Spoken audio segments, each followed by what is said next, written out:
Everyone, welcome to this new video. In this video we are going to start our next subject which is Java programming in dynamic web page design.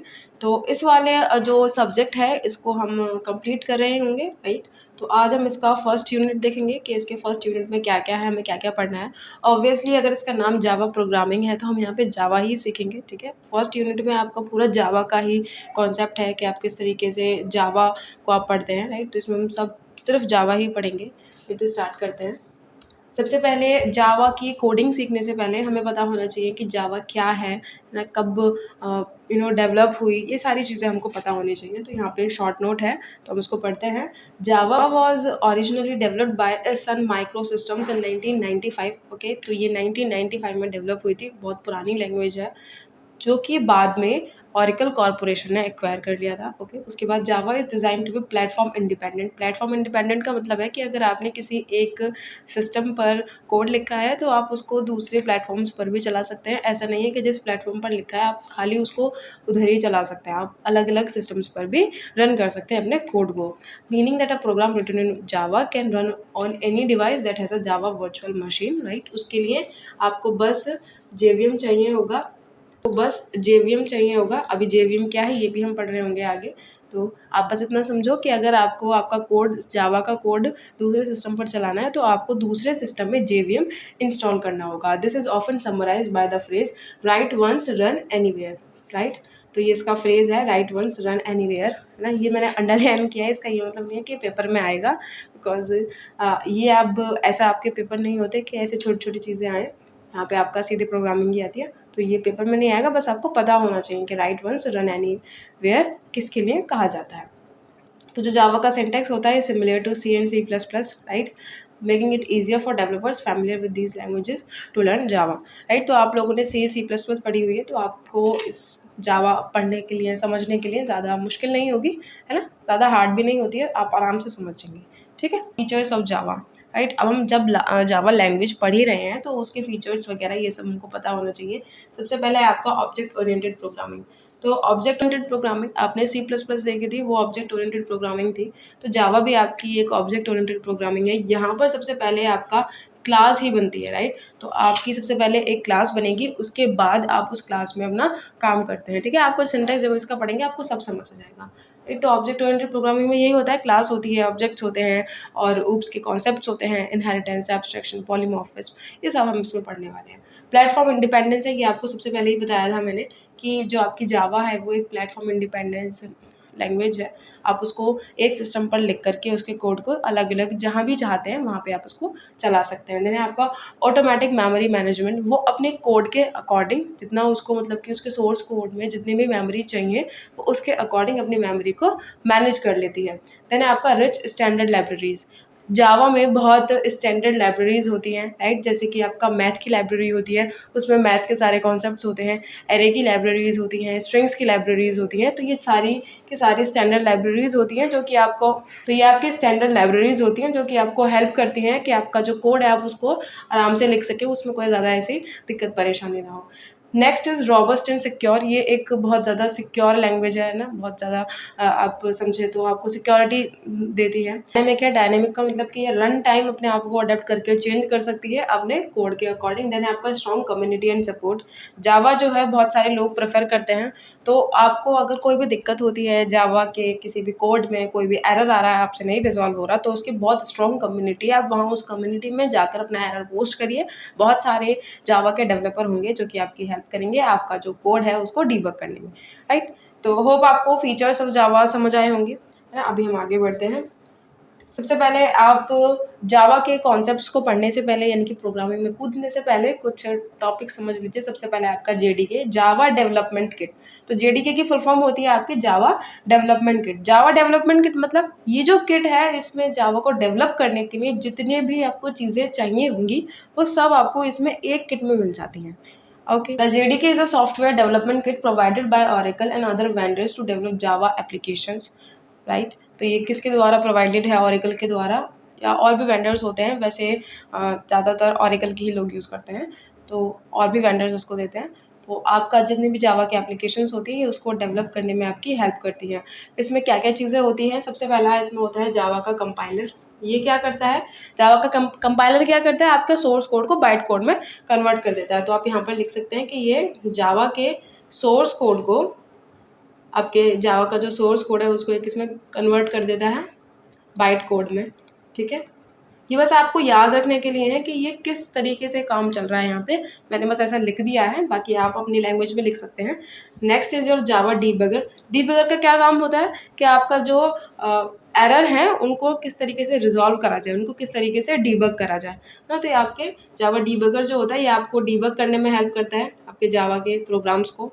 Then है आपका जावा dock. जावा dock में जो होता है ये आपका एक ऐसा टूल होता है जो कि आपका जो सोर्स कोड है उससे आपकी डॉक्यूमेंटेशन बनाने में हेल्प करता है ना। आपका सोर्स कोड है, आपको उसकी डॉक्यूमेंटेशन चाहिए होगी। अभी तो आप लोग बस सीख रहे हैं, राइट, बट एक टाइम ऐसा आएगा जब आप सीख जाएंगे, आपको ये किसी और को दिखाना होगा अपना प्रोजेक्ट, तो आपको उसमें डॉक्यूमेंटेशन चाहिए होगी। तो जावा डॉक वही आपकी हेल्प करता है डॉक्यूमेंटेशन में। आप यहाँ पे लिख सकते हैं कि ये किस में हेल्प करता है, हमारी डॉक्यूमेंटेशन में। Let me just write it. Then है आपका JRE, Java run time environment. यहाँ पर आपका JVM भी होता है, लाइब्रेरीज भी होती हैं, जितने भी कंपोनेंट्स चाहिए होते हैं आपके एप्लीकेशन को रन कराने के लिए वो आपका सारा जावा रन टाइम इन्वायरमेंट में होते हैं। ठीक है, लाइब्रेरीज भी होंगी, आप लाइब्रेरीज तो इंक्लूड करते हैं इसमें, तो उसी तरीके से आपकी लाइब्रेरीज भी होंगी, JVM भी होगा। JVM क्या होता है ये अभी हम जस्ट इस स्लाइड के बाद पढ़ रहे हैं। ठीक है, तो आप ये ध्यान रखो इसमें क्या क्या होता है। JVM होता है आपका, और इसमें आपका जो है लाइब्रेरीज़ भी होती हैं, जो कोर लाइब्रेरीज़ होती हैं, जो कि बेसिक लाइब्रेरीज़ हैं, तो वो इसमें होती हैं। तो ये सारी चीज़ें और जितने भी कंपोनेंट्स अभी रह गए हैं इनको डेवलप करने के लिए वो सब आपका JRE में ही होता है, राइट।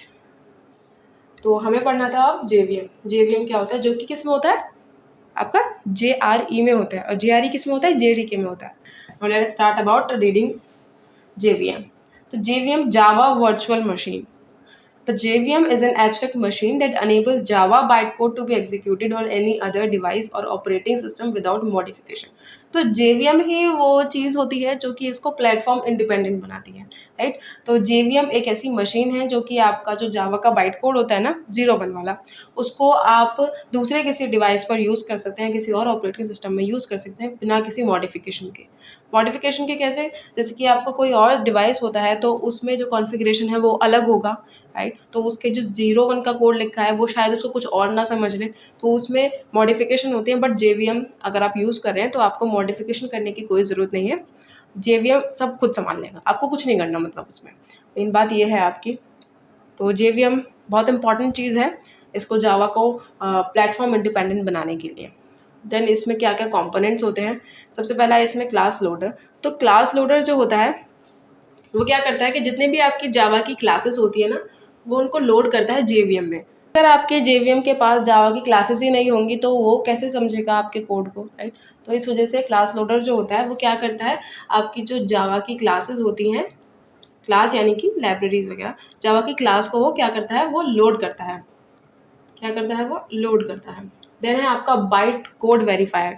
ये क्या करता है कि आपका जो कोड है वो इलीगल तो नहीं, राइट। बाइट कोड वेरीफायर का काम बस इतना होता है कि आपने जो कोड लिखा है वो कहीं इलीगल तो नहीं है, आपने कुछ उसमें कुछ ऐसा कोड तो नहीं डाल दिया जो कि किसी भी राइट को, किसी भी चीज़ को वायलेट करता हो, राइट। तो it just check for illegality, okay, legal होना चाहिए, बस ये लीगल के लिए चेक करता है। Let me just write it legal. Then आपका जस्ट इन टाइम कंपाइलर। यहाँ पे क्या होता है, JIT आप इसको बोलते हैं, यहाँ पे आप लिख लीजिए, हम इसको JIT भी बोल सकते हैं। इसमें क्या होता है कि ये जितना भी आपका बाइट कोड होता है उसको नेटिव मशीन कोड में रन टाइम पर ही कन्वर्ट कर देता है। कंपाइलर क्या करता है, ये JIT जस्ट इन टाइम वाला कंपाइलर जितना भी आपका बाइट कोड होता है उसको जो आपकी नेटिव मशीन है, जिस मशीन पर आप काम कर रहे हैं उसके कोड में रन टाइम पर ही कन्वर्ट कर देता है। आप यहाँ पे लिख सकते हैं ये क्या करता है, क्या करता है, आपके बाइट कोड को कन्वर्ट कर देता है नेटिव मशीन कोड में। किस में कर देता है, नेटिव मशीन कोड में। और इसका एक और कंपोनेंट होता है, let me just write it, वो है आपका इंटरप्रेटर। ओके। इसका क्या काम होता है कि आपका जो बाइट कोड होता है उसके जितने भी इंस्ट्रक्शंस होते हैं उनको लाइन बाय लाइन एग्जीक्यूट करवाना। आप यहाँ पे लिख लीजिए, लाइन बाय लाइन उनको एग्जीक्यूट करवाना, किनको, 01 को, बाइट कोड को। यहाँ पे लिख लो बाइट कोड को लाइन बाय लाइन एग्जीक्यूट करवाने का काम होता है आपका इंटरप्रेटर का। ठीक है, तो अभी आपका जेडीके आपको समझ आ गया होगा, जेवीएम आपको समझ आ गया होगा, राइट। तो जेडीके और जेवीएम में क्या कनेक्शन है आपको ये भी समझ आ गया होगा कि जेवीएम जो होती है वो जेडीके में ही आपको मिलती है, राइट। तो जेडीके आप यूज़ करते हैं जावा के एप्लीकेशंस को डेवलप करने के लिए, और आप जेवीएम का यूज़ करते हैं उन एप्लीकेशंस को रन करने के लिए, है ना। जेडीके आप उनको यूज़ करने के लिए, मतलब बनाने के लिए, डेवलप करने के लिए, जेवीएम उनको रन करने के लिए। तो जेडीके में ही जेआरई होता है ना, जिसके अंदर जेवीएम होता है। तो आप जब भी जेडीके डाउनलोड करते हैं, इंस्टॉल करते हैं, तो वहाँ पे आपका जेवीएम अपने आप ही डाउनलोड हो जाता है। ठीक है, अभी आप जैसे ही अपना डेवलप करते हैं, कुछ भी चीज़ें डेवलप करें आपके जावा के कोड में, आप जावा का कोड लिखेंगे जेडीके की हेल्प से, आप उसको कंपाइल करेंगे, राइट, बाइट कोड, राइट, आप उसको कंपाइल कर देंगे बाइट कोड में जावा सी कंपाइलर की हेल्प से। जावा सी कंपाइलर ये कंपाइलर है जिसकी हेल्प से आपने कोड को कंपाइल कर देते हैं, और उसके बाद आपका जो जेवीएम है वो आपके बाइट कोड को एग्जीक्यूट करवा देगा। का जो जेवीएम है वो आपके बाइट कोड को एग्जीक्यूट करवा देगा, है आपकी मशीन के अकॉर्डिंग। तो यहाँ पर आपको सब कुछ समझ आ गया होगा कि यहाँ पे क्या चल रहा है। सबसे पहले आपने आपका जो जावा का कोड है वो लिखा, राइट। सबसे पहले यहाँ पे आपने अपने जावा का कोड लिखा, फिर उसके बाद वहीं पे जेआरई जो आपका है जावा रन टाइम इन्वायरमेंट, वहाँ पे और आपका जो जेडीके है उसी में ही आपने उसको क्या कर दिया, कंपाइल कर दिया जावा सी कंपाइलर से। आपने वहाँ पे उसको कंपाइल कर दिया। अभी उसको कंपाइल करने के बाद आपका जो जेवीएम है वो आपके बाइट कोड को एग्जीक्यूट करेगा। जेवीएम की बारी आ जाएगी, वो यहाँ पे क्या कर रहा है, आपका जो बाइट कोड है उसको वो एग्जीक्यूट कर रहा है। ओके, तो होप आपको सब कुछ समझ आया होगा। कि नेक्स्ट स्लाइड है इधर जेआरई। तो जेआरई क्या है आपका, जावा रन टाइम एनवायरनमेंट। ये क्या होता है, the JRE provides the minimum requirement for executing Java applications. It includes the JVM code libraries but does not include development tools like compilers and debuggers. इसमें आपके डेवलपमेंट टूल्स नहीं होते, वो आपकी जेडीके में होता है। ओके, तो इसके कंपोनेंट्स क्या क्या होते हैं, जेवीएम होता है, environment that runs Java byte code, code libraries होती हैं, लाइब्रेरीज होंगी आपकी, एपीआईज होंगी जो कि आपके जावा का जो एप्लीकेशन है उसको रन करवाएंगी। इसके यूजेस क्या है, and users and developers use the JRE to run Java applications. It is design for users who only want to run Java programs, not develop them. तो जेआरई में क्या होता है, इसमें डेवलपमेंट टूल्स नहीं होते, इसमें आपका कंपाइलर नहीं होगा, इसमें आपका डिबगर नहीं होगा, राइट। बट अगर आप डेवलपर नहीं है, आप यूज़र हैं, आपको सिर्फ देखना है कि कोड किसी ने लिखा है तो वो क्या काम कर रहा है, तो आप जेआरई को यूज़ कर सकते हैं। यानी आपकी जेडीके, जेआरई और जेवीएम का एक छोटा सा डिफरेंस। तो जेडीके में क्या होता है, जेआरई और आपके डेवलपमेंट टूल्स जो भी आपके जावा डेवलपमेंट में चाहिए होते हैं। जेआरई क्या होता है, उसमें आपका जेवीएम होता है और कोर लाइब्रेरीज होती हैं जो कि आपकी जावा एप्लीकेशन को चाहिए होती हैं। जेवीएम क्या होता है, अभी जेवीएम जेआरई का पार्ट होता है जो कि आपके जावा के बाइट कोड को एग्जीक्यूट करता है, उसको प्लेटफॉर्म इंडिपेंडेंस बनाता है। ओके, तो अभी तक आपको जावा के बारे में बहुत कुछ बता दिया है। इसका अब हम पहला प्रोग्राम लिखना स्टार्ट कर रहे हैं आपके जावा का। तो जावा में जो आपकी क्लास होती है, सबसे पहले आपकी क्लास होती है, तो आप उसको पब्लिक क्लास और फिर आप इसका नाम लिखते हैं। यहाँ पे ध्यान रखने वाली चीज़ ये है कि जो क्लास का नाम है वो आपके फाइल के नाम के ही जैसा, मतलब कि वही होगा। जैसे कि यहाँ पर आपका क्लास का नाम फर्स्ट है और आपकी जो फाइल है उसका नाम भी फर्स्ट है, तो इसी तरीके से ही ये होगा, क्लास का नाम और फाइल का नाम सेम रहने वाला है। ओके, तो इसके बाद आप लिख रहे होंगे यहाँ पर अपना अपने फंक्शंस क्रिएट करें। उसके बाद आप जो नेक्स्ट लाइन लिखेंगे will be your public static void main. ये आपका मेन फंक्शन है, जैसे हम अपनी सी लैंग्वेज में मेन फंक्शन बनाते हैं सबसे पहले, तो ये वही आपका मेन फंक्शन है। उसके बाद हम लिख रहे होंगे कि हम इसमें क्या पास करेंगे, राइट, हम स्ट्रिंग पास करेंगे एज आर्गुमेंट। उसके बाद हम यहाँ से अपना कोड लिखना स्टार्ट करते हैं। तो सबसे पहला कोड जो होता है वो हेलो वर्ल्ड या हेलो जावा या हेलो सी होता है, तो इसमें भी हम वही लिखेंगे, system dot out dot print ln। उसके बाद आपकी ब्रैकेट्स, देन आप यहाँ पे जो चाहें वो लिख सकते हैं, हेलो जावा, हेलो जावा। इसके बाद आप यहाँ पे सेमी कॉलन लगाना मत भूलिएगा, सेमी कॉलन लगाएंगे हम और इसके बाद हम इसको रन करेंगे।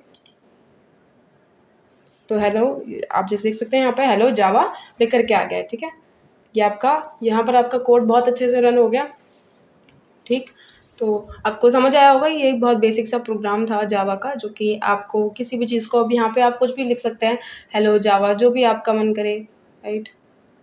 आप यहाँ पे लिख सकते हैं CYA, और अब आप इसको रन करा सकते हैं, राइट। और अगर आपको कुछ भी प्रॉब्लम हो कि आपका सेटअप नहीं हो पा रहा है, कैसे सेटअप करना है, तो वो भी आप मुझे बता देना। वैसे आपको अगर सेटअप करना है, सबसे पहले आपको VS कोड आपके पास होगा ही पहले से, उसके बाद आप JDK डाउनलोड करेंगे, राइट, ओरेकल वाले। आप वहाँ से JDK को डाउनलोड करके सब कुछ सेटअप करके आप इसको, इसमें भी एक्सटेंशंस होती हैं जावा की, उनको भी डाउनलोड कर लेना और आराम से आप इसको चला सकते हैं। कोई ऐसी दिक्कत वाली बात नहीं होती। सबसे पहले अभी हम आपके प्रिमिटिव डेटा टाइप्स के बारे में बात करेंगे। हम बाइट के बारे में बात करेंगे, किस तरीके से इसको डिक्लेयर किया जाता है, किस तरीके से इसको यूज़ किया जाता है। देन आपके शॉर्ट के बारे में भी पढ़ेंगे, देन आपके इंट के बारे में पढ़ेंगे, राइट। तो आपका जो बाइट होता है ये आपका 8 बिट इंटीजर होता है। आपका जो शॉर्ट होता है ये आपका 16 बिट इंटीजर होता है। आपका जो इंटीजर होता है ये 32 बिट इंटीजर होता है। लॉन्ग आपका 64 बिट हो जाता है। आपका फ्लोट जो होता है वो एक सिंगल प्रिसीजन फ्लोटिंग पॉइंट आपको देता है, राइट। और आपका जो डबल होता है वो आपको डबल प्रिसीजन का देता है। ये हमने सी में भी पढ़ा था। बूलियन जो होते हैं वो आपको ट्रू और फॉल्स रिटर्न करके देते हैं, राइट। आपके फिर कैरेक्टर होते हैं, कैरेक्टर आपको ABC इस तरीके से आपको रिटर्न करके देते हैं, राइट। तो अभी हम इसको कोड में देखेंगे कि किस तरीके से हम इनको डिक्लेयर कर सकते हैं, किस तरीके से हम इनको प्रिंट करवा सकते हैं, ठीक। तो ये वही हमारा कोड है। तो यहाँ पे आगे हम डिक्लेयर करते हैं पहले। तो लेट मी जस्ट, हम पहले बाइट को डिक्लेयर करेंगे। तो क्योंकि हम बाइट वाली वैल्यू ले रहे हैं, तो आप यहाँ पर उसको पहले डिक्लेयर करेंगे कि हम बाइट यूज़ करेंगे। उसका नाम आप कुछ भी रख सकते हैं। Late me just right B value, okay, ठीक है, इज इक्वल्स टू, आप इसमें इसकी जो मैक्सिमम कैपेसिटी होती है वो 127 होती है, तो आप मैक्सिममली 127 तक दे सकते हैं। तो हम यहाँ पर 127 ही देंगे, राइट। उसके बाद आपका सेमी कॉलन। देन हमने पढ़ा था शॉर्ट, तो आप शॉर्ट दे सकते हैं, शॉर्ट, और आपकी शॉर्ट वैल्यू, अब इसका नाम S वैल्यू लिख दीजिए, और आप इसमें वैल्यू डाल सकते हैं अपनी मर्जी से जो आपका मन करे। Late me just right 32767, just a second, 32767, again आपका सेमी कॉलन। देन आपकी इंटीजर वैल्यू आप इंट लिखेंगे, फिर आप इसका नाम लिखेंगे। ये जो नाम मैं लिख रही हूँ ना, आई वैल्यू, आप यहाँ पे कुछ भी लिख सकते हैं, जो भी आपका मन करे, ये कुछ भी हो सकता है, ठीक है। आप इसको कुछ भी दे सकते हैं, 10 सपोज, जस्ट राइट। उसके बाद हमने पढ़ा था लॉन्ग, पढ़ा था आपने, एल वैल्यू आप यहाँ पे लिख सकते हैं। और आप इसी तरीके से ही, इस तरीके से मैंने ये लिखा है ना, आप इसी तरीके से और भी चीज़ों को आप डिक्लेयर कर सकते हैं, राइट। तो इसको बार बार लिखने की ज़रूरत नहीं है। चलो मैं पूरा आपको डिटेल में ही समझा देती हूँ। तो लॉन्ग हम लिख सकते हैं, आपका बहुत बड़ा नंबर हम इसमें लिख सकते हैं, कुछ भी लिख दीजिए आप, राइट। उसके बाद you have to write it L, okay. इस तरीके से आपका ये लॉन्ग। के बाद मैंने आपको पढ़ाया था फ्लोट, फ्लोट भी हमने पढ़ा था। तो फ्लोट में आप F वैल्यू, और आप यहाँ पे पॉइंट वाली वैल्यूज देते हैं फ्लोट में, राइट। तो हम यहाँ पर लिखेंगे 3.14, और उसके बाद आपका F। देन हमने पढ़ा था आपका डबल, और आप इसको कुछ भी नाम दे सकते हैं जो आपका मन करे, डी वैल्यू, और इसकी वैल्यू आप अपनी मर्जी से दे सकते हैं, 3.1, राइट, एंड देन सेमीकोलन। उसके बाद हम कैरेक्टर भी हमने पढ़ा था, तो आप कैरेक्टर वैल्यू भी दे सकते हैं इसमें, इज इक्वल्स टू, और कैरेक्टर वैल्यू जब भी हम देते हैं तो वो इस तरीके वाले जो आपके कॉलम कॉमाज हैं इनमें देते हैं। तो आप यहाँ पे कुछ भी लिख सकते हैं, और उसके बाद आपका semi colon, and after it again आप आपका बूलियन भी प्रिंट करवा सकते हैं, बूलियन बी वैल्यू, और इसकी वैल्यू आप इसमें रखेंगे। Late me just right true, अभी हम इनको प्रिंट करवाएंगे, ठीक है। तो इनको डिस्प्ले कराने के लिए आपको लिखना है system dot out dot print L N, right. अब इसके बाद हमको क्या लिखना है वो देखेंगे। इन ब्रैकेट्स में हम वो लिखेंगे जो कि हमको सामने दिखवाना है, जैसे कि हम लिख पाएंगे यहाँ पे बाइट वैल्यू, और इसके बाद आप यहाँ पर इस तरीके से प्लस लिखेंगे, और आपका ये वाला जो नाम है इसका वो आप यहाँ पर पास करेंगे। तो let me just pass it over here, I am really sorry, या ओवर है, ओके, बी वैल्यू, ठीक है। और यहाँ पर आपका सेमीकोलन, वहाँ पर बी वैल्यू दो एक जैसे हो जाते हैं ना, तो यहाँ पे बी ओ वैल्यू हमने लिख दिया। तो let me just run this code.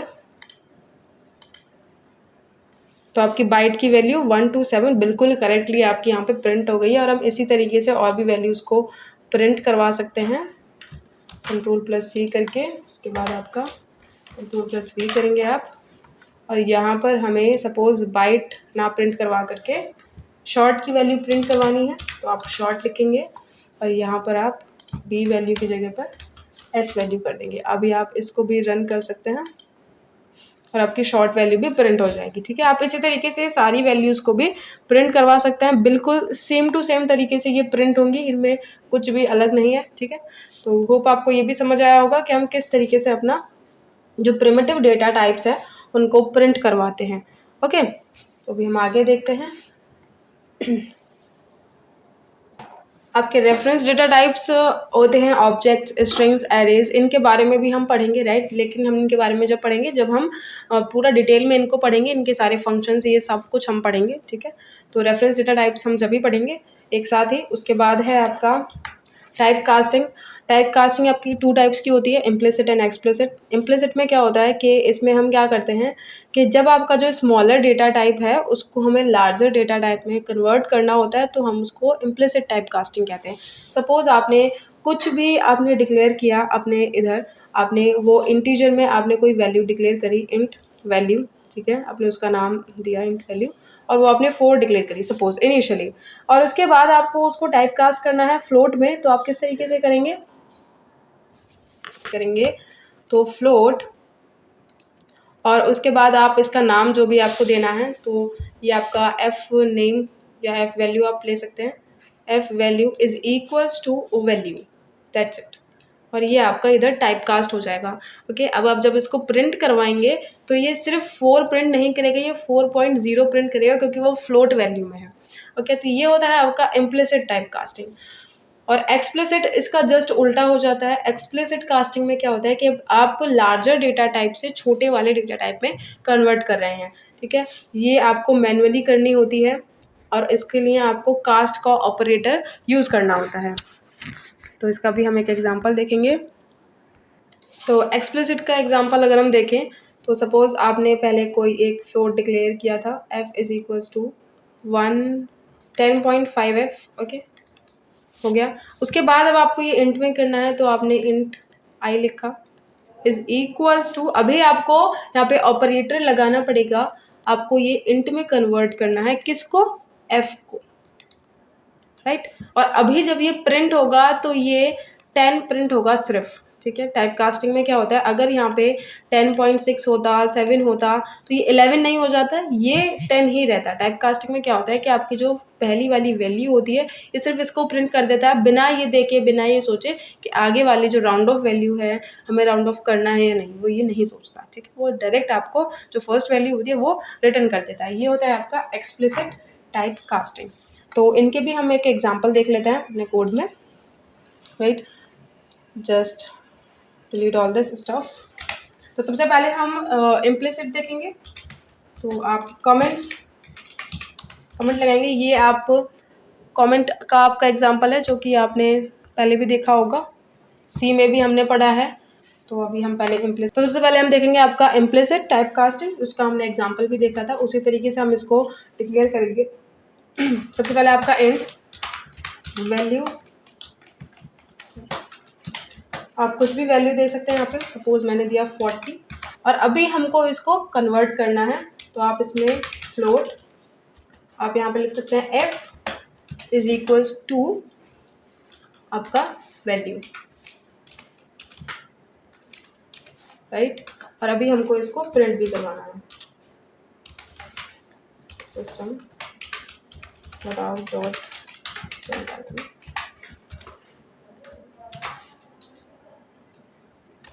उसके बाद है आपका, आप यहाँ पे वैल्यू लिख सकते हैं, वैल्यू, और आपको जो प्रिंट करवानी है प्लस, राइट। तो semi colon, late me just run this code.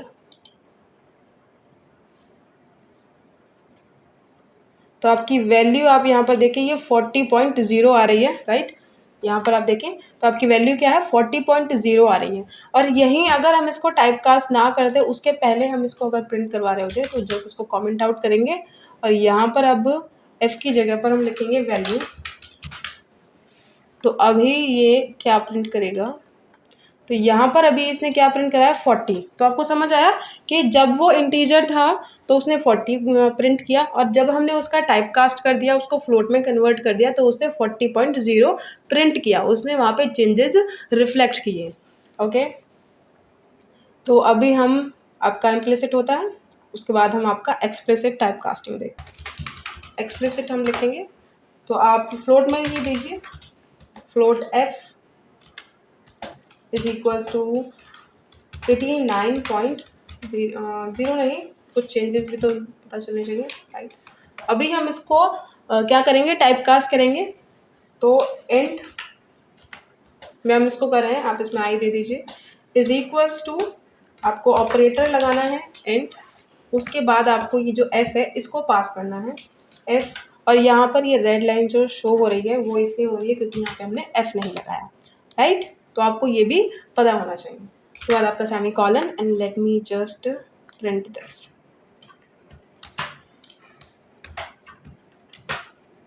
आप यहाँ पर लिख लीजिए प्लस आई, हमको यहाँ पे आई तो प्रिंट करवाना है, राइट।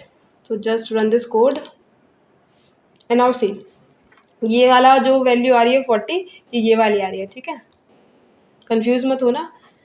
ये वाली जो 40 वैल्यू आ रही है वो इसकी वजह से आ रही है। मैं आपको इसे रीरन करके दिखाती हूँ, जस्ट अ सेकेंड। इसको भी हम कमेंट आउट करते हैं, अभी हम इसको रन करेंगे।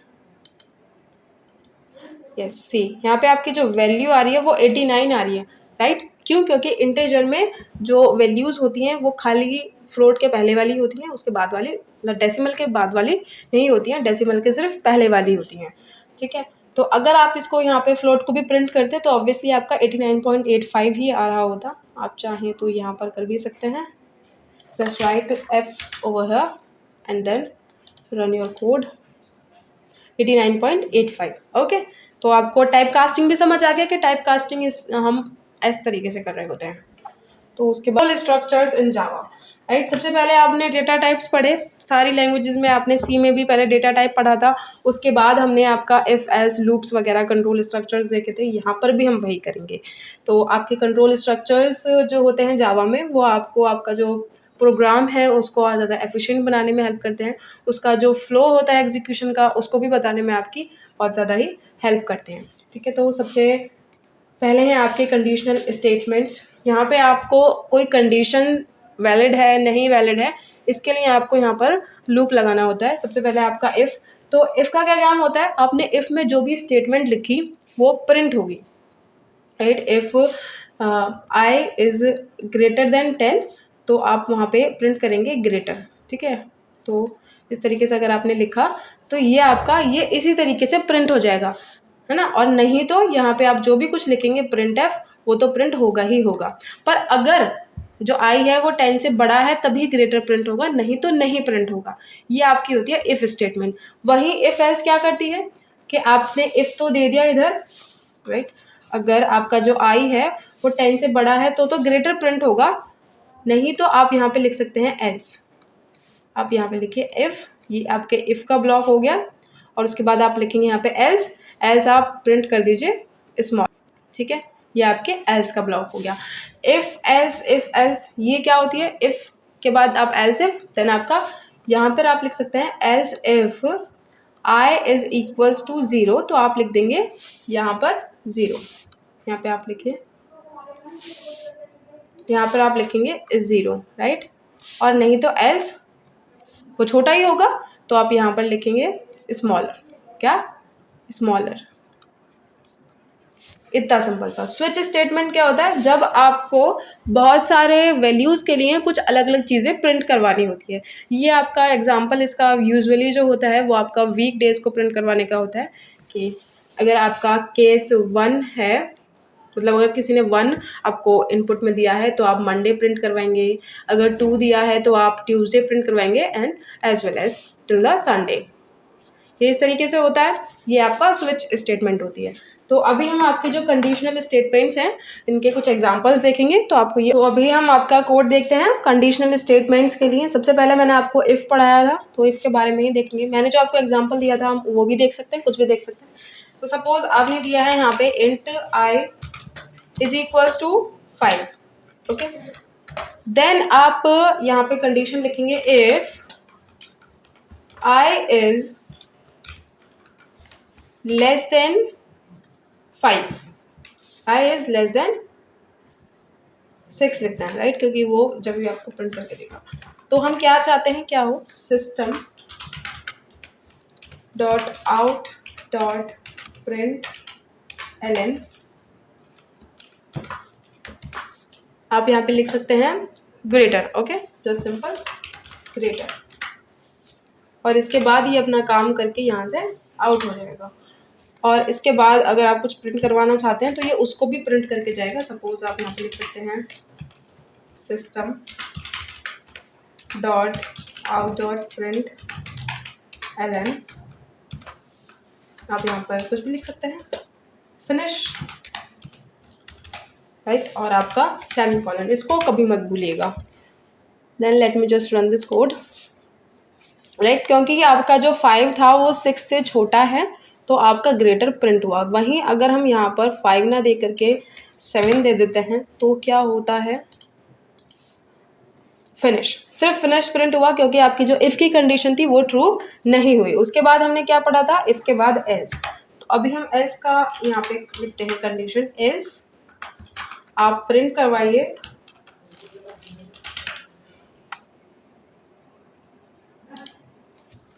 और आपका यहाँ पर होगा स्मॉलर, अलग अलग हम प्रिंट करवाएंगे। देन आप इसको रन करेंगे, राइट। तो ये स्मॉलर लिखा आया है, क्यों, क्योंकि आपका जो 7 है वो 6 से बड़ा है। यहाँ पे मैंने उल्टा ही लिख दिया। अब यहाँ पर लिखेंगे स्मॉलर, स्मॉलर देन 6, और यहाँ पर आप लिखेंगे ग्रेटर, राइट। तो अभी हम इसको ढंग से यूज़ कर लेते हैं, राइट। तो ग्रेटर और फिनिश, क्यों, क्योंकि आपका जो 7 है वो 6 से बड़ा है, तो यहाँ पर आपका ग्रेटर हुआ है। और उसके बाद इफ़ देखा, इफ़ एल्स देखा, अब हम उसका इफ़ एल्स इफ का लेटर देखेंगे, if else if then else, ठीक है। तो सबसे पहले हम इंटीजर अपना डिक्लेयर करेंगे, int I is equals to 20, ठीक है। और इसके बाद हम इस पर कंडीशन लगाएंगे, इफ़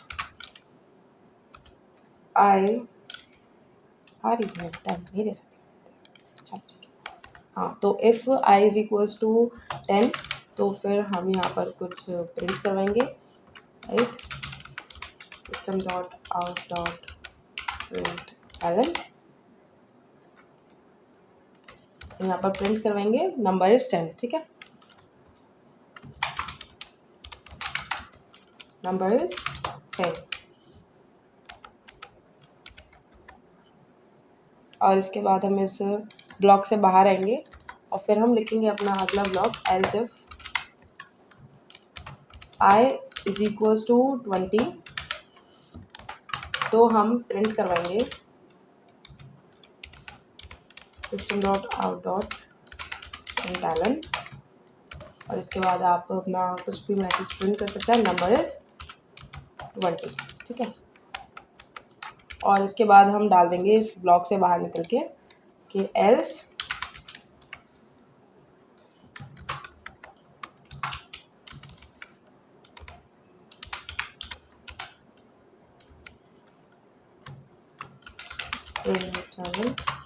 कोई भी नंबर आप के रैंडम नंबर,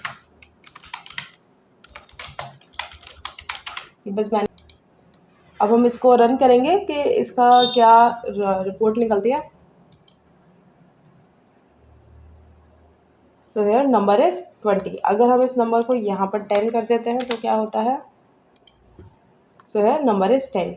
अगर हम यहाँ पर 0 करते हैं तो क्या होता है, रैंडम नंबर। तो यानी कि हमारा जितना भी स्टेटमेंट्स हैं वो बहुत अच्छे से चल रही हैं, ठीक है।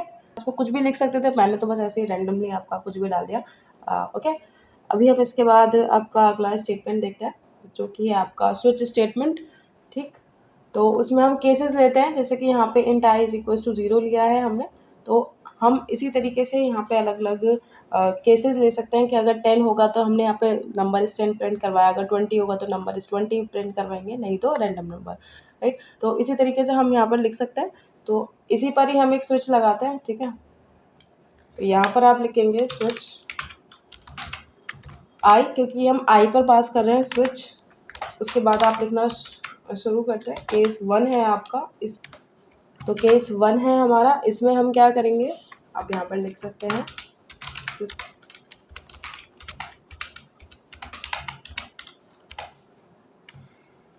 आपको यहाँ पर जो भी कुछ प्रिंट करवाना है, सपोज हमें प्रिंट करवाना था नंबर इज 10 और इसके बाद आप सेमीकोलन और यहाँ पर आप लगाए, यहाँ पर आप इसको एक ब्लॉक में भी डाल दीजिए। मैंने ध्यान नहीं दिया कि ब्लॉक में नहीं गया है, सॉरी फॉर दैट।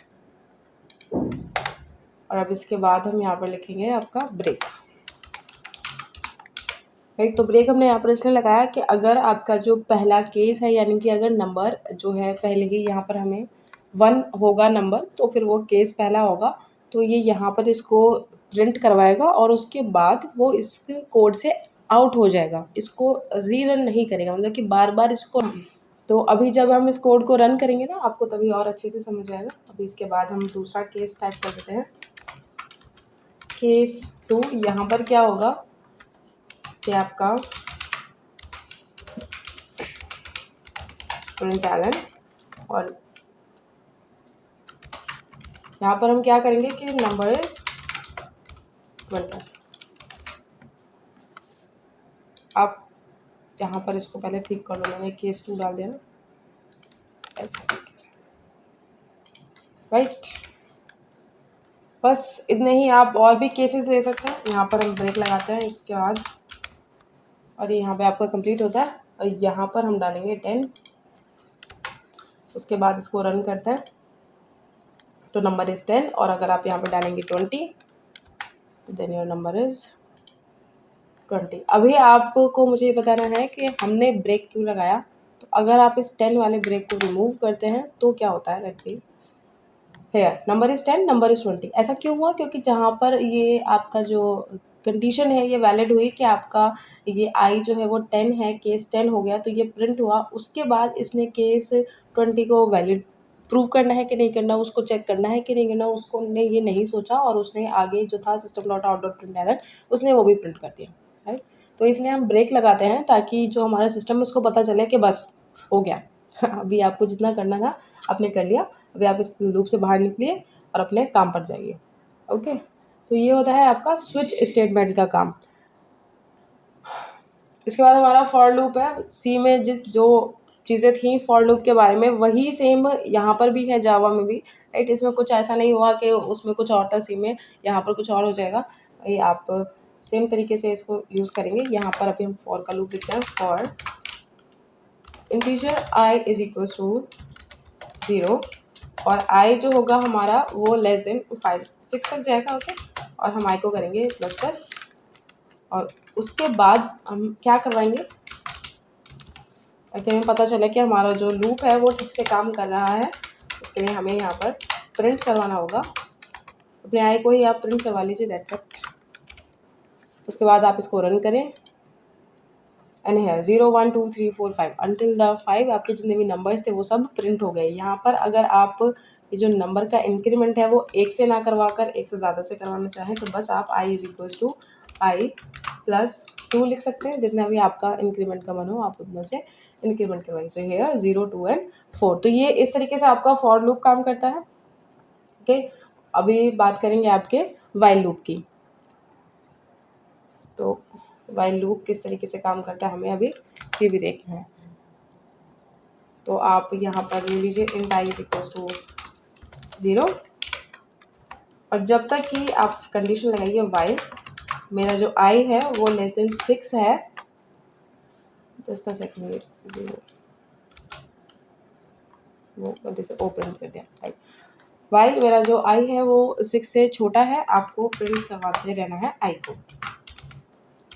तो just write it system dot out dot print L N, हमको क्या करवाना है, आई को प्रिंट करवाना है। तो और उसके बाद आई को प्लस प्लस भी करना है, semicolon and then start. 0 1 2 3 4 5 until then 5 आपका मिल गया। या फिर आप यहाँ पर भी इस कंडीशन को अगर आप चाहें तो I is equals to I plus 2 भी लिख सकते हैं, जैसे कि हमने फॉर लूप में करा था। इसी तरीके से आप वाइल लूप में भी कर सकते हैं। तो बहुत सिंपल होता है, इतना कुछ इसमें अटेंशन वाली चीज़ें नहीं होती कि समझ आएगा कि नहीं आएगा, बहुत आसान सा होता है। तो वाइल भी आपको समझ आया होगा। अभी हमें डू वाइल और समझना है कि डू वाइल क्या करता है। तो डू में क्या होता है कि आपकी जो कंडीशन है वो बाद में चेक होती है, पर जो काम है वो पहले ही हो जाता है। जैसे कि यहाँ पर हमने पहले कंडीशन चेक करवाई कि while I is less than 6, आप ये प्रिंट करोगे। पहले कंडीशन चेक होगी कि क्या आई हमारा 6 से छोटा है या नहीं, अगर है तो ही कंडीशन रन होगी, नहीं तो नहीं होगी। पर डू में क्या होता है, पहले काम हो जाता है फिर उसके बाद कंडीशन चेक होती है। राइट, तो स्टार्ट करते हैं डू वाइल का सिस्टम। तो आप डू लिखेंगे, डू में अपना काम करवाएंगे, वही आपका सिस्टम वाला प्रिंट करवाने वाला, और इसमें हम प्रिंट करवाएंगे अपने आई को ही, और इसके बाद हम अपने आई को कर देंगे प्लस प्लस, और फिर हम यहाँ पर कंडीशन लगाएंगे अपने वाइल वाली, while are I is less than 6, और इसके बाद आपका सेमीकोलन। तो यहाँ पर भी हम सेमीकोलन लगाना भूल गए, ठीक है। तो इसको रन करते हैं। राइट, तो while I is less than 6 आपका जो है ये प्रिंट हो गया, ठीक है। तो यही इनका बेसिक डिफरेंस था। होप आपको ये सब समझ आए होंगे, वाइल डू वाइल ये सब कुछ। उसके बाद हमको समझना है आपके जंप स्टेटमेंट्स। जो मैंने आपको स्विच में ब्रेक करवाया था वही आपका एक जंप स्टेटमेंट वो ब्रेक भी था। ब्रेक का क्या काम होता है कि अगर आपका जो काम है वो कहीं से भी अगर आपको आपके लूप में से ब्रेकआउट करना है कि यहाँ से बस अब यहीं तक ही होगा, इसके नीचे नहीं रन हो, तो आप ब्रेक का काम बस इतना ही होता है कि जब अगर आपको अपने लूप में से बाहर निकलना हो कि हाँ बस इतना तक हो गया, अगर इंटीजर की वैल्यू 4 हो जाती है तो आप इस कोड को ख़त्म कर देना, ब्रेक कर देना। और दूसरी आपकी जंप स्टेटमेंट होती है कंटिन्यू। कंटिन्यू का काम होता है वो जो एक आइटरेशन होती है वो उसको स्किप कर देती है ना। तो कंटिन्यू का काम बस इतना होता है कि वो आपकी जो एक स्टेटमेंट होती है उसको स्किप कर देती है। ब्रेक का काम होता है कि जिस आइटरेशन पे वो है वो उसको तो प्रिंट करवाएगा, पर आगे वाले जितनी भी आइटरेशंस है उनको स्किप कर देगा। राइट, तो इसका हम एक एग्जांपल देखेंगे फॉर वाले लूप की हेल्प से ही। तो एक फॉर का लूप क्रिएट कर लेते हैं फटाफट से, उससे आपको मुझे समझाने में हेल्प होगी। तो for int I is equals to 0 और आपका जो आई है वो हो जाएगा 6 तक, और आई को हम करेंगे प्लस प्लस। उसके बाद है आपका प्रिंटिंग।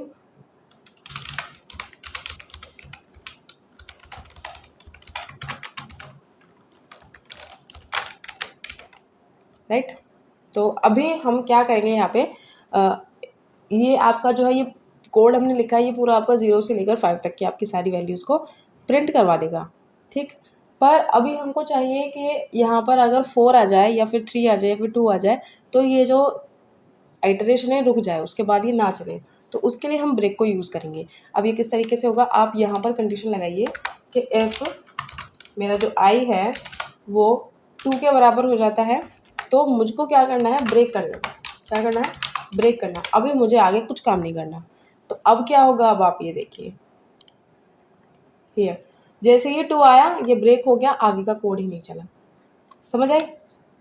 वहीं अगर हम लिखेंगे कंटिन्यू,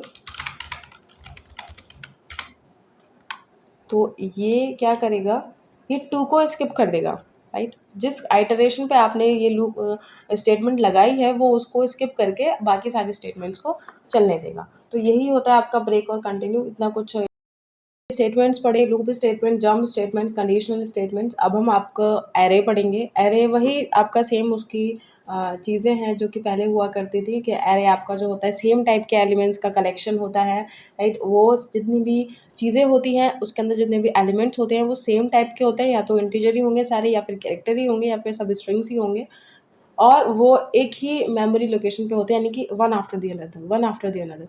तो एक कॉन्टिग्यूस मेमोरी लोकेशन पे होते हैं वो। जितना भी आपका जो एलिमेंट होता है आप उनको एक्सेस कर सकते हैं उनके इंडेक्स नंबर की हेल्प से, राइट। और इनकी कैरेक्टरिस्टिक्स यही होती हैं कि इनका फिक्स साइज़ होता है, इंडेक्स से आप एक्सेस कर सकते हैं, होमोजीनियस एलिमेंट्स होते हैं, वगैरह वगैरह वगैरह, ठीक है। तो यही आपके एरेज़ का जितना भी कुछ था, कच्चा छट्टा सब खोल दिया मैंने। अभी हम इसको स्टार्ट करते हैं। तो हम एक इंटीजर टाइप की एरे बनाएंगे। तो उसके लिए आप इस तरीके के ब्रेसेस लगाएंगे। उसके बाद आप इसका नाम लिखेंगे। हम इसका नाम लिखेंगे नंबर्स, और इसके बाद आप इसको डिक्लेयर करेंगे कि आपके इसमें क्या क्या चीज़ें हैं। तो हम यहाँ पे देखिए आपको 2, 4, 6, 7, ठीक है, इतनी वैल्यूज़। और इसके बाद हम इसकी लेंथ को प्रिंट करवाएंगे। क्या प्रिंट करवाएंगे? इसकी लेंथ को, यानी कि हमारा जो एरे है नंबर्स नाम का उसमें कितने नंबर्स हैं हम इसको प्रिंट करवाएंगे। तो उसके लिए हम अपना प्रिंटिंग वाली स्टेटमेंट लिखेंगे, और हम यहाँ पर लिखेंगे लेंथ पाएंगे। तो उसके लिए हम लिखना होगा नंबर्स डॉट लेंथ। तो अभी हम इसकी लेंथ को प्रिंट करवाएंगे, which is equals to 4, right. तो अब इसके बाद अगर हमको ये सारे एलिमेंट्स प्रिंट करवाने हैं तो हम कैसे प्रिंट करवाएंगे? तो उसके लिए आपको लिखना होगा, लूप लगाना होता है। लूप से हम इसको जो है प्रिंट करवा सकते हैं हमारे एरे के जितने भी एलिमेंट्स होते हैं उनको, इज इक्वल्स टू 0, क्योंकि 0 से हम इसको इंटीजर और इसको भी डिक्लेयर करना है, हमने भी डिक्लेयर किया। और int I is equals to 0, और आई जो होगा हमारा वो लेस देन होगा हमारी जो एरे की लेंथ है उससे। तो यहाँ पे हम लिखेंगे नंबर्स डॉट लेंथ, और उसके बाद आपका आई प्लस प्लस करेगा,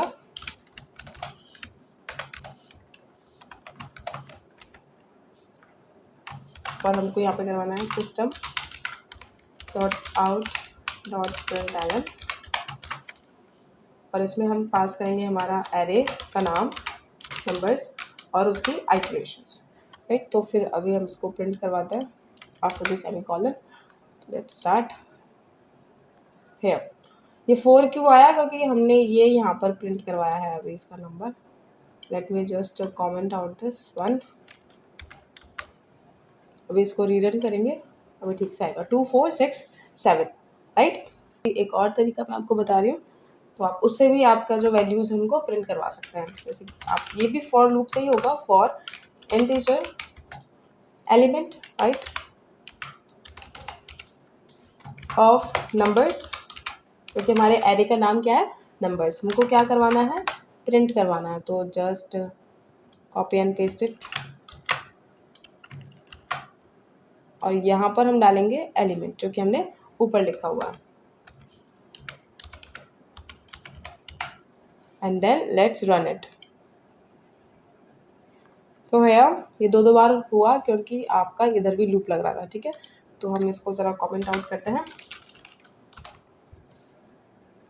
double line codes, multiple line codes. तो इसको रन करेंगे तो 2, 4, 6, 7 इस तरीके से आप आपका जो वैल्यूज़ है उनको प्रिंट करवा सकते हैं। वहीं अगर आप इसको एक्सेस करना चाहते हैं, यानी कि एक ही एलिमेंट को अगर हम प्रिंट करवाना चाहें तो हम वो भी करवा सकते हैं बाय यूजिंग इंडेक्स एक्सेसिंग। तो आप इसको प्रिंट करवाने के लिए जस्ट आपको लिखना है, जस्ट वेट नंबर्स, तो यहाँ पे जिस भी, तो इसको हम करते हैं 2, और अब हम इसको प्रिंट करवाते हैं ज़रा। सो है 6, आपका 1, 0, 1 और 2, 0 से इंडेक्सिंग शुरू होती है, तो इसलिए ये आपका यहाँ पर 6 प्रिंट हुआ। ओके, तो उसके बाद नहीं था जो कि मुझे आपको समझाना था, है ना, इतना कुछ खास नहीं है, वही सब कॉन्सेप्ट हैं जो कि हम सी में यूज़ करते थे, बस इनकी प्रिंटिंग वगैरह। तो अभी हम बात करेंगे स्ट्रिंग्स की। स्ट्रिंग्स क्या होती है? तो स्ट्रिंग जो होती है एक ऑब्जेक्ट होती है जो कि सीक्वेंस ऑफ कैरेक्टर्स को रिप्रेजेंट करती है।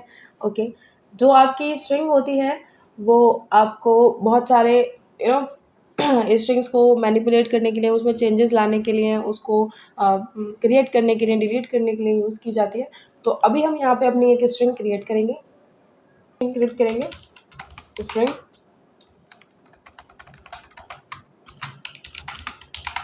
स्ट्रिंग आप इसका नाम दीजिए S1, ठीक है। इसमें आप वैल्यूज़ पास कर सकते हैं by using this type of cases. आप यहाँ पर लिख सकते हैं यस। एक नए तरीके से डिक्लेयर करेंगे न्यू स्ट्रिंग, और यहाँ पर आप अपना डालेंगे जो भी आपको डालना है, और फिर इसके बाद आपका होगा सेमीकोलन। तो इस तरीके से आपकी स्ट्रिंग्स क्रिएट हो गई। आप इनको प्रिंट करवा सकते हैं, वही तरीका आपका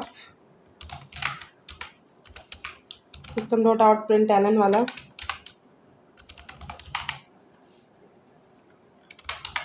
और इसके बाद आप अपने स्ट्रिंग का नाम पास करेंगे और अपना सेमीकोलन लगाएंगे और फिर इसको प्रिंट करवाएंगे। So here code yourself, right. तो इस तरीके से आप प्रिंट करवा सकते हैं। अगर आपको इसकी लेंथ फाइंड करनी है तो आप वो भी फाइंड कर सकते हैं। आप इंट लेंथ में अपना इसको स्टोर करवाइए। S1 की आपने लेंथ इधर स्टोर करवा दी और आप इसको प्रिंट भी करवा सकते हैं। और क्योंकि ये एक फंक्शन होता है तो इसको फंक्शन की तरह लिखेंगे हम लोग, राइट। तो अभी इसको हम ज़रा प्रिंट करवा करके देखते हैं। यहाँ पर आप डालेंगे लेंथ और आप इसको हम करवाएंगे प्रिंट। सो हेयर 13 वैल्यूज़ हैं इसमें आपकी फर्स्ट स्ट्रिंग में। तो ये होता है आपका लेंथ फाइंड करने का। अगर आपको किसी एक प्लेस पर कौन सा कैरेक्टर है वो प्रिंट करवाना है तो आप वो भी करवा सकते हैं। आपको बस लिखना है यहाँ पर S1 डॉट कैरेक्टर एट जिस भी प्लेस। हाँ, तो हम यहाँ पर कोई भी इंडेक्स डाल सकते हैं जिस पर भी हमको प्रिंट करवाना है। Let's start. So here R। तो 8th इंडेक्स पर आपकी जो वैल्यू होगी वो होगी R, यानी कि 0 1 2 3 4 5 6 7 8, राइट। तो इस तरीके से आप किसी भी इंडेक्स पर कौन सी वैल्यूज़ है वो भी आप फाइंड कर सकते हैं। अगर आपको किसी एक स्ट्रिंग का कोई सब स्ट्रिंग प्रिंट करवानी है या फिर बनानी है तो आप वो भी कर सकते हैं। तो हम यहाँ पर उस फंक्शन को टाइप करते हैं सब स्ट्रिंग। सपोज हमको चाहिए अपनी स्ट्रिंग 8 तक, तो लेट मी जस्ट प्रिंट करेंगे, राइट। तो RSELF। तो यहाँ पर क्या हो रहा है कि आपकी जो आप अगर एक वैल्यू देते हैं तो उसका मतलब होता है कि ये आपका बिगनिंग है स्ट्रिंग की, कि मतलब कि अगर जब हम स्ट्रिंग को तोड़ेंगे तो वो 8th जो एंड नहीं हो जाती वो वहाँ तक आपकी आराम से चलेगी, ठीक है। वहीं अगर आप इसमें स्टार्टिंग भी बता देते हैं, सपोज हम इसकी स्टार्टिंग देते हैं 0 से लेकर के 7 तक की, ठीक, कॉमा 7, राइट।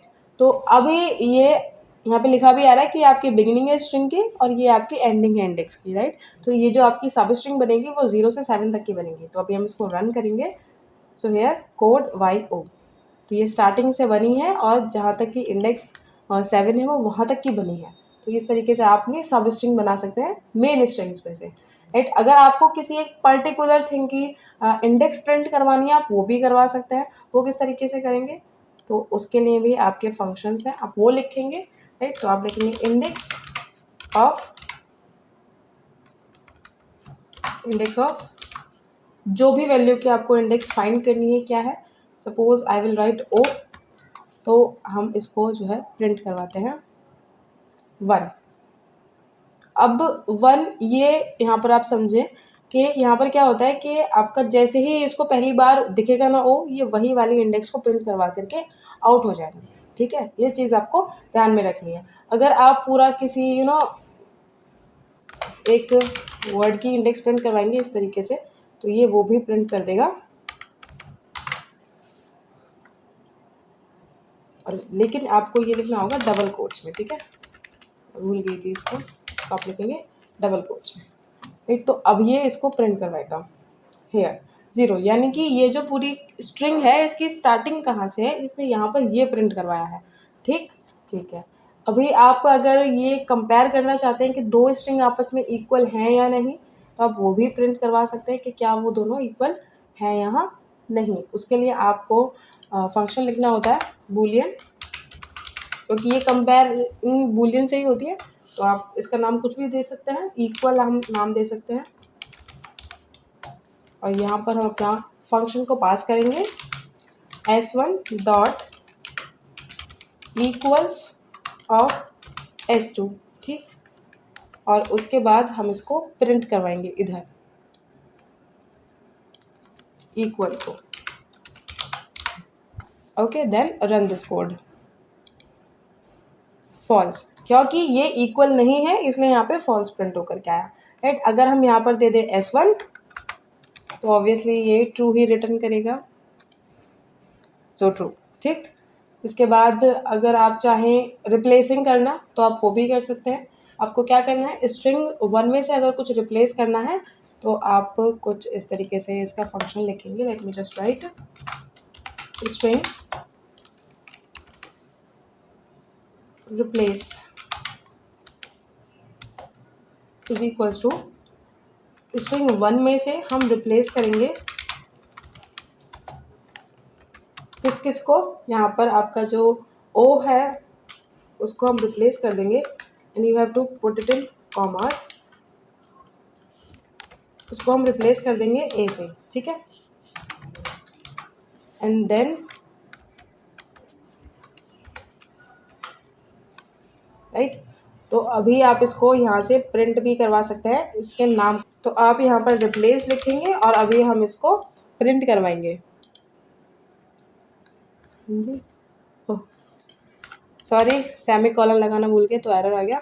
अभी सी यहाँ पे जितने भी ओ थे आपकी इसमें स्ट्रिंग में वो सब बदल करके ए हो गए हैं, ठीक है। इस तरीके से आप इसको रिप्लेस कर सकते हैं। वहीं अगर आपको लोअर केस से अपर में करना हो, अपर से लोअर में करना हो, तो आप क्या लिखेंगे, यहाँ पर रिप्लेस की जगह पर आप लिख देंगे टू अपर केस और टू लोअर केस, ठीक है। ये भी हो गया। उसके बाद अगर आपको दो स्ट्रिंग्स को जोड़ना हो तो वो हम कैसे करेंगे, उसके लिए आपको बस इन दोनों के बीच में एक नई स्ट्रिंग बनाएंगे जिसका हम नाम रखेंगे s3, राइट। और उसमें हम s1 प्लस करेंगे s2 को, ठीक। और अभी सेमीकोलन, और हम इसको प्रिंट करवाएंगे इधर अपनी सॉरी यहाँ पर हम प्रिंट करवाएंगे अपनी s3 को। तो let me just run this here code yourself academy. ऐसा क्यों हुआ, क्योंकि आपका यहाँ पर एक भी स्पेस नहीं था, तो हम यहाँ पर अगर एक स्पेस देंगे और फिर इसको प्रिंट करवाएंगे। So here code yourself academy. तो इस तरीके से आपका जितने भी फंक्शंस थे मैंने आपको बताया, और इसको आप इस तरीके से ना करके अगर कॉन्कैट करके फंक्शन लिख करके करवाना चाहते हैं तो आप वो भी कर सकते हैं। वो किस तरीके से होगा, late me just write it s1 dot concat s2। Same काम होगा इसका भी, कोड योरसेल्फ अगेन, ठीक है। तो इस तरीके से आपके जितने भी स्ट्रिंग्स के फंक्शंस थे, जो भी कुछ मुझे समझाना था वो मैंने आपको बता दिया। और अगर आपको कुछ भी ऐसा लगा कि नहीं समझ आया या फिर कुछ और समझाना है तो मैंने आपको एरेज पढ़ा दिए, स्ट्रिंग्स पढ़ा दी, और जितने भी बेसिक फंक्शंस थे, स्टेटमेंट्स थी जावा से रिलेटिव, वो सब पढ़ा दी, जो कि हमने सी में भी पढ़ी थी, राइट। तो आपको वो समझ में भी आ गई होंगी, कोई दिक्कत नहीं हुई होगी। तो बाकी जो नए कॉन्सेप्ट्स हैं वो हम नेक्स्ट वीडियो में देखेंगे। तो wait for the next video, until then code yourself.